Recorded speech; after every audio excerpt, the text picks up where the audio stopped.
नमस्कार दोस्तों, JS with Manish में आप सभी प्रिय मित्रों का हार्दिक स्वागत है। दोस्तों, केबीएस 2022 पीआरटी के लिए आज हमारी हिंदी की तीसरी क्लास है, जिसके अंतर्गत हम लोग संधि के टॉपिक पे प्रैक्टिस करेंगे। इसमें संधि में आज स्वर संधि का टॉपिक है। आज हम स्वर संधि से संबंधित 30 महत्वपूर्ण प्रश्नों का अध्ययन करेंगे।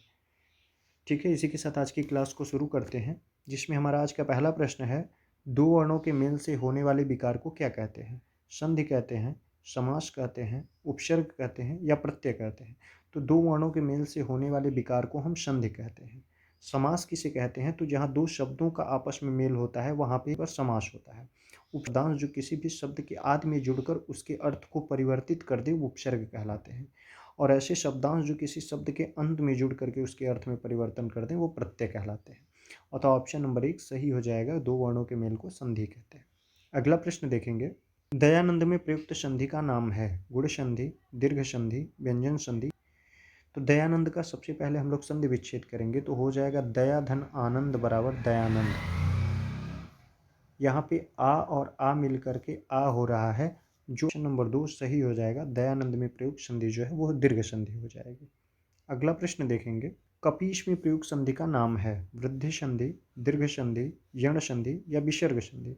तो कपीश का संधि विच्छेद करेंगे तो हो जाएगा कपिधन ईश बराबर कपीश। इसमें छोटी ई और बड़ी ई मिल करके बड़ी ई हो रही है, जो उदाहरण है दीर्घ संधि का। तो ऑप्शन नंबर 2 सही हो जाएगा कि कपीश में प्रयुक्त संधि दीर्घ संधि। अगला प्रश्न देखेंगे, सदैव में प्रयुक्त संधि का नाम है व्यंजन संधि, स्वर संधि, विसर्ग संधि या इनमें से कोई नहीं। तो सदैव का संधि विच्छेद आप करेंगे तो हो जाएगा सदा धन एव बराबर सदैव, जिसमें आ और ए मिल करके ऐ हो रहे हैं, जो कि वृद्धि संधि का पहचान है। तो वृद्धि संधि इसमें दिया नहीं है। वृद्धि संधि किसका भाग है? तो स्वर संधि 5 प्रकार के होते हैं, दीर्घ संधि, गुण संधि, वृद्धि संधि, यण संधि, अयादि संधि। अतः ऑप्शन नंबर 2 सही हो जाएगा कि सदैव जो है वृद्धि स्वर संधि का उदाहरण है। अगला प्रश्न देखेंगे, इनमें कौन स्वर संधि का उदाहरण है? संयोग, मनोहर, नमस्कार, पवन। इनकी पहचान करने के लिए हमें इनका संधि विच्छेद करना पड़ेगा। संयोग का संधि विच्छेद करेंगे तो हो जाएगा समधन योग बराबर संयोग। यहाँ पे देखिए दो व्यंजनों का मेल हो रहा है, अतः यह व्यंजन संधि हो गया। मनोहर का संधि विच्छेद करेंगे तो हो जाएगा मन धन हर बराबर मनोहर, अर्थात मन को हरने वाला मनोहर। यहाँ पे विसर्ग के बाद व्यंजन आया हुआ है, अतः यह विसर्ग संधि हो गया। और नमस्कार का संधि विच्छेद करेंगे तो हो जाएगा नमः धन कार बराबर नमस्कार। यहाँ पर विसर्ग के बाद व्यंजन आया है, अतः यह भी विसर्ग संधि हो जाएगा।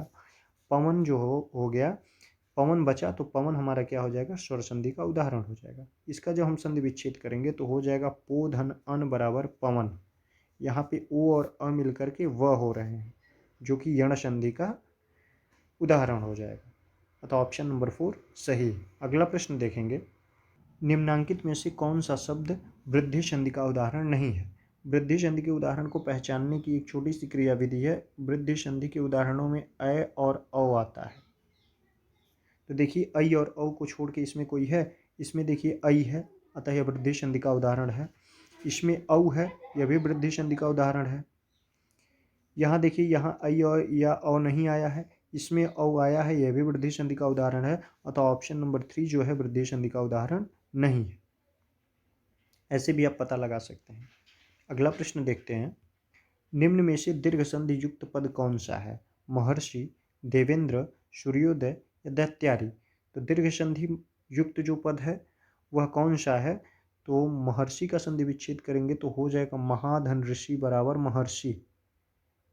इसमें अर आ रहा है महर्षि, तो यह गुण संधि का उदाहरण हो जाएगा। देवेंद्र का संधि विच्छेद करेंगे तो हो जाएगा देवधन इंद्र बराबर देवेंद्र, यह भी गुण संधि का उदाहरण हो जाएगा। सूर्योदय का संधि विच्छेद करेंगे तो हो जाएगा सूर्य धन उदय बराबर सूर्योदय, इसमें ओ आया हुआ है, यह भी गुण संधि का उदाहरण हो जाएगा। बचा हमारा दैत्यारी, तो ये हमारा दीर्घ संधि का युक्त पद हो जाएगा। दीर्घ संधि युक्त पद हो जाएगा दैत्यारी। इसका संधि विच्छेद करेंगे तो हो जाएगा दैत्य धन अरि बराबर दैत्यारी। अ और अ मिल करके आ हो रहे हैं। बड़ा, बड़ी और बड़ा ऊ जो होता है यह क्या होता है? दीर्घ संधि का पहचान होता है। तो ऑप्शन नंबर 4 सही हो जाएगा कि दैत्यारी जो है दीर्घ संधि युक्त पद है। अगला प्रश्न देखेंगे, पवित्र में प्रयुक्त संधि का नाम है यण संधि, गुण संधि, अयादि संधि या वृद्धि संधि। तो पवित्र का पहले आप संधि विच्छेद कर लीजिए, हो जाएगा पो धन इत्र बराबर पवित्र।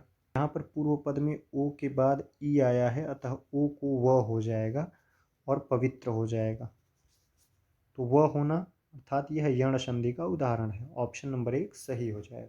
अगला प्रश्न देखेंगे, इत्यादि का सही संधि विच्छेद है। तो इत्यादि का सही संधि विच्छेद हो जाएगा इति धन आदि बराबर इत्यादि।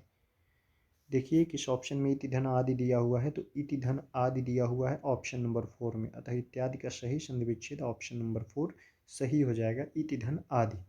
अगला प्रश्न देखेंगे, धरेश का सही संधि विच्छेद है।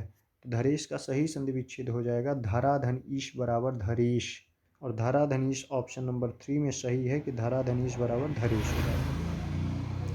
अगला प्रश्न देखेंगे, महोष्ट का सही संधि विच्छेद है। तो महोष्ट का संधि विच्छेद करेंगे तो हो जाएगा महाधन उष्ट बराबर महोष्ट। महाधनुष्ट किस ऑप्शन में दिया हुआ है, तो महाधनुष्ट ऑप्शन नंबर 4 में दिया हुआ है, ऑप्शन नंबर 4 सही हो जाएगा महाधन उष्ट।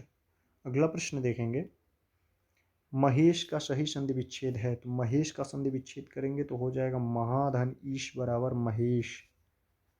देखिए किस ऑप्शन में महाधनीश लिखा हुआ है, तो महाधनीश ऑप्शन नंबर 2 में लिखा हुआ है, तो ऑप्शन नंबर 2 सही हो जाएगा। अगला प्रश्न देखेंगे, अन्वय का सही संधि विच्छेद क्या है। तो अन्वय का संधि विच्छेद करेंगे तो हो जाएगा अनुधन अय बराबर अन्वय। किस ऑप्शन में दिया हुआ है, तो अनुधन अय जो है ऑप्शन नंबर 1 में दिया हुआ है, तो ऑप्शन नंबर 1 सही हो जाएगा अन्वय का सही संधि विच्छेद। अगला प्रश्न देखेंगे, परोपकार में प्रयुक्त संधि का नाम बताइए। तो पहले परोपकार का आप संधि विच्छेद कर लीजिए। परोपकार का संधि विच्छेद करेंगे तो हो जाएगा पर धन उपकार, अ और उ मिल करके ओ हो रहा है, गुण संधि का उदाहरण है, ऑप्शन नंबर 2 सही हो जाएगा, परोपकार में गुण संधि हो जाएगा। अगला प्रश्न देखेंगे, निम्नांकित में से कौन सा शब्द स्वर संधि का उदाहरण है। अधोगति, उच्चारण, दिग्गज या मनवंतर। तो पहले सभी ऑप्शनों का हम संधि विच्छेद करेंगे और पहचान करेंगे कि कौन सा शब्द किस संधि का उदाहरण है। अधोगति का संधि विच्छेद करेंगे तो हो जाएगा अधः अधन गति बराबर अधोगति। अधः अधन गति विसर्ग के बाद व्यंजन आ रहा है, अतः यह विसर्ग संधि हो जाएगा। उच्चारण का संधि विच्छेद करेंगे तो हो जाएगा उत धन चारण बराबर उच्चारण। यहाँ व्यंजन दो व्यंजनों का मेल हो रहा है, अतः यह व्यंजन संधि हो जाएगी। दिग्गज, दिक धन गज बराबर दिग्गज हो जाएगा, यह भी व्यंजन संधि हो जाएगा, दो व्यंजनों का मेल हो रहा है। मनवंतर, मनु धन अंतर, उ और अ मिल करके व हो रहा है, यण संधि हो जाएगा, अतः मनवंतर जो है यह स्वर यण संधि का उदाहरण हो जाएगा, ऑप्शन नंबर 4 सही हो जाएगा। अगला प्रश्न देखेंगे, सप्तर्षि का सही संधि विच्छेद है। तो सप्तर्षि का संधि विच्छेद करेंगे तो हो जाएगा सप्तधन ऋषि बराबर सप्तर्षि। देखिए किस ऑप्शन में सप्तधन ऋषि लिखा हुआ है, तो सप्तधन ऋषि ऑप्शन नंबर 3 में लिखा हुआ है, सप्तर्षि हो जाएगा। इसमें प्रयुक्त संधि जो है वो गुण संधि हो जाएगी, गुण स्वर संधि। अगला प्रश्न देखेंगे, स्वागत में प्रयुक्त संधि का नाम बताइए। तो स्वागत का सबसे पहले संधि विच्छेद कर लीजिए, हो जाएगा शूधन आगत, शु का ऊ धन आ बराबर हो जाएगा वाह, तो यह यण संधि हो जाएगा। यण संधि स्वर यण संधि का उदाहरण हो जाएगा स्वागत, ऑप्शन नंबर 2 सही हो जाएगा। अगला प्रश्न देखेंगे, प्रत्युपकार का सही संधि विच्छेद क्या है। प्रतधन उपकार, प्रतिधन उपकार, प्रतिधन उपकार या प्रतिधन अपकार। तो प्रत्युपकार का सही संधि विच्छेद हो जाएगा प्रतिधन उपकार, छोटी और उ मिलकर के यू हो जाएंगे, प्रत्युपकार, प्रतिधन उपकार, अतः ऑप्शन नंबर 3 सही हो जाएगा, प्रत्युपकार का सही संधि विच्छेद। अगला प्रश्न देखेंगे, गायक का सही संधि विच्छेद क्या है। तो गायक में सही संधि विच्छेद हो जाएगा गय धन अक बराबर गायक, ई और अ मिलकर के आय हो जाएगा गायक, जिसमें अयाधि संधि हो जाएगा, स्वर अयाधि संधि। तो गायक का सही संधि विच्छेद गय धन अक हो जाएगा, ऑप्शन नंबर 2 सही हो जाएगा गायक। अगला प्रश्न देखेंगे, यद्यपि में प्रयुक्त संधि का नाम बताइए। गुण संधि, अयादि संधि, यण संधि या दीर्घ संधि। तो यद्यपि का सही संधि विच्छेद पहले कर लीजिए, हो जाएगा यदि धन अपि, ई और अ मिल करके य हो जाएगा, जो यण संधि का उदाहरण है। ऑप्शन नंबर 3 सही हो जाएगा, यद्यपि में प्रयुक्त संधि यण संधि हो जाएगी। अगला प्रश्न देखेंगे, निम्नलिखित शब्दों में से किसमें स्वर संधि है? अधोसुख, सज्जन, वाग्जाल, महोदधि। तो सबसे पहले दिए हुए सारे विकल्पों का संधि विच्छेद करना पड़ेगा, तब पहचान कर पाएंगे हम कि किस विकल्प में कौन सा संधि है। अधोसुख का संधि विच्छेद करेंगे तो हो जाएगा अधः धन सुख बराबर अधोसुख। तो इसमें विसर्ग के बाद व्यंजन आ रहा है, तो इसमें विसर्ग संधि हो जाएगा। सज्जन का संधि विच्छेद करेंगे तो हो जाएगा सत धन जन बराबर सज्जन। इनमें दो व्यंजनों का संयोग हो रहा है, त और ज, अतः यह व्यंजन संधि है। वाग्जाल का संधि विच्छेद करेंगे तो हो जाएगा वाक धन जाल बराबर वाग्जाल। इसमें भी व्यंजनों का संयोग हो रहा है, अतः यह भी व्यंजन संधि हो जाएगा। महोदधि में संधि विच्छेद करेंगे तो हो जाएगा महाधन उदधि बराबर महोदधि।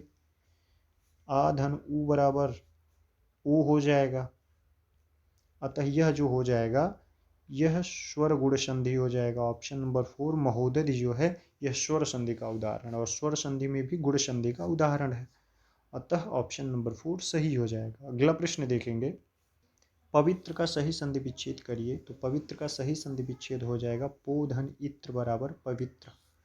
पो का ओ जो है ई आने पर व में बदल जाएगा, अतः यह यण संधि का उदाहरण है। पो धन इत्र बराबर पवित्र, ऑप्शन नंबर 4 सही हो जाएगा, स्वर संधि में यण संधि का उदाहरण है। अगला प्रश्न देखेंगे, प्रत्येक का सही संधि विच्छेद है। तो प्रत्येक का सही संधि विच्छेद जब करेंगे तो हो जाएगा प्रतिधन एक बराबर प्रत्येक। ऑप्शन नंबर 1 सही हो जाएगा, प्रत्येक।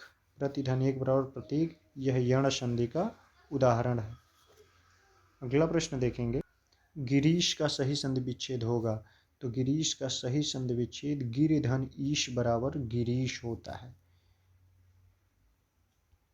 जो दीर्घ संधि का उदाहरण है।